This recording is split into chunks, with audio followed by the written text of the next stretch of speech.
எப்பா என்னப்பா நீ எப்ப பார்த்தாலும் நான் நீ சொல்றத நான் கேட்கணுமா? அதெல்லாம் முடியாது. இதே ஒரு வேலையை போச்சே. சே சரி எதுவாக இருந்தாலும் வீட்டுக்கு வந்து பேசிக்கலாம். பாய். என்ன சார் நம்ம லவ் பண்ண எடுத்துக்கிட்டு இருக்கோம், மனைவிட்டு சண்டை போடக்கூடாது சார். அப்ப லவ் மூட்ல இருந்தா தானே சார் நம்ம டைரக்ஷனா லவ் பண்ண முடியும். நாம சொல்றதுதான் ரைட் அப்படின்னா என்ன பண்றது?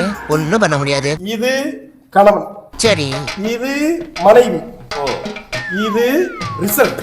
என்ன ரிசல்ட்? 12th ரிசல்ட் முழுசா கேளுங்க சார் கம்முனே. இந்த ரெண்டுக்கும் கணவன் மனைவி ஈக்குவல் டு ஒரு ரிசல்ட் போட்டிருக்கோம். சரி இப்போ என்னன்னா கணவன் ஒரு விஷயம் வந்து ராங்கா பண்றாரு, ஓ சரி, மனைவி ரைட்டா பண்றாங்க. ஆமா, அப்ப ஈக்குவல் டு ரிசல்ட் என்ன? மனைவி ரைட். ஆமா. இப்ப அப்படியே அடுத்து பாத்தீங்கன்னா கணவன் ரைட்டா பண்ணிட்டாரு, ஓஹோ, மனைவி ராங்கா பண்ணிட்டாங்க. அப்ப ரிசல்ட் என்ன? மனைவி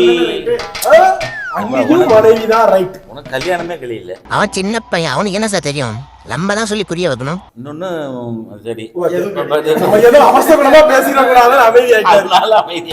இப்போ கணவன் ராங், மனைவியும் ராங். அப்ப ரிசல்ட் என்ன? அது மனைவியோட ராங் தான் ரைட். மனைவி ரைட், மனைவி அதுல ராங் எல்லாம் கிடையாது. இப்போ கணவனும் ரைட், மனைவியும் ரைட். அப்ப என்ன ரிசல்ட்? மனைவி ரைட். சூப்பர். நீ கணவன் மனைவி ரைட் தான சொல்ல வந்த? நோ, எப்படி ஈக்குவேஷன் போட்டாலும் மனைவி ரைட்.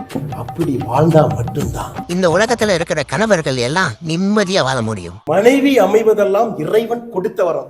மனைவி அமைவதெல்லாம் இறைவன் கொடுத்த வரம். இறைவன் என்ன பண்ணுவார்? அவர் சோதிப்பார்.